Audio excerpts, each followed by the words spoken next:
Good evening.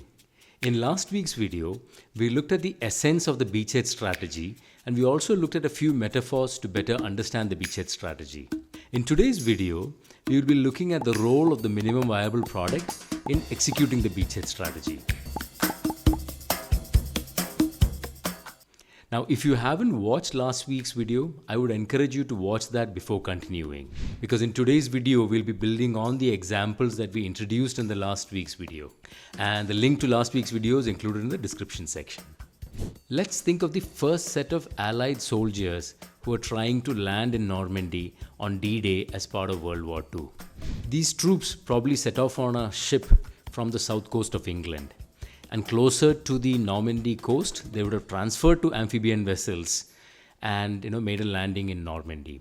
And when they transferred to these amphibian vessels, chances are they took with them only what was absolutely essential in terms of food, supplies and equipment to be able to defeat the German presence there. And once the German troops in Normandy were defeated, more troops and engineers would have landed, who would have gone on to build better landing facilities in the shape of mulberry harbors, which are sort of temporary harbors which could be set up very quickly. And these mulberry harbors would have allowed ships to land directly in Normandy and making it easier to land more troops and equipment directly in Normandy. So how does all of this relate to building and launching products in markets? Now, if you're launching a new product in a new market or an existing product in a new market or even releasing a new feature in a market, the biggest risk you face is demand risk.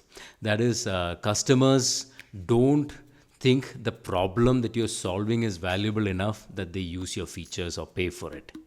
So when you're launching something new, you want to start with the bare minimum that is required to be able to launch in your selected beachhead market and validate that the customers actually value your solution. And this is your minimum viable product. Now, the Allies relied on aerial photographs and information from spy networks on the ground to understand the German presence in Normandy. And based on that, they would have determined how many troops and what sort of equipment to take with them when they were making the landing. Now, in the case of launching a new product, what you want to do is talk to customers, understand their problems really well before you even start scoping out what you want to build as part of your minimum viable product. While developing the product or features for the first release, there will inevitably be discussions around adding more features and capabilities. But you must resist the temptation to add more, because adding more features at that stage would causes two problems. One, it delays your time to market, and two, it costs more to get to market. And when building your minimum viable product, think about your beachhead market segment and their problems only. If your product is a success there, you can always add more features and take it to additional market segments.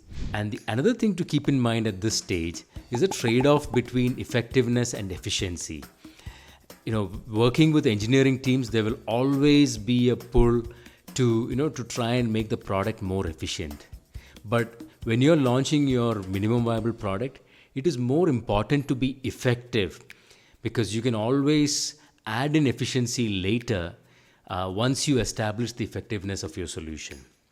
And you must do everything you can to get your minimum viable product out to your beachhead segment as soon as possible and as cheaply as possible. And when in doubt, think about the Allied soldiers going to land in Normandy. Would they have taken that feature with them? Now, if you're developing a product or would like to chat about the beachhead strategy or a minimum viable product, do give me a shout and I'd be happy to set up some time. Thank you and have a good evening.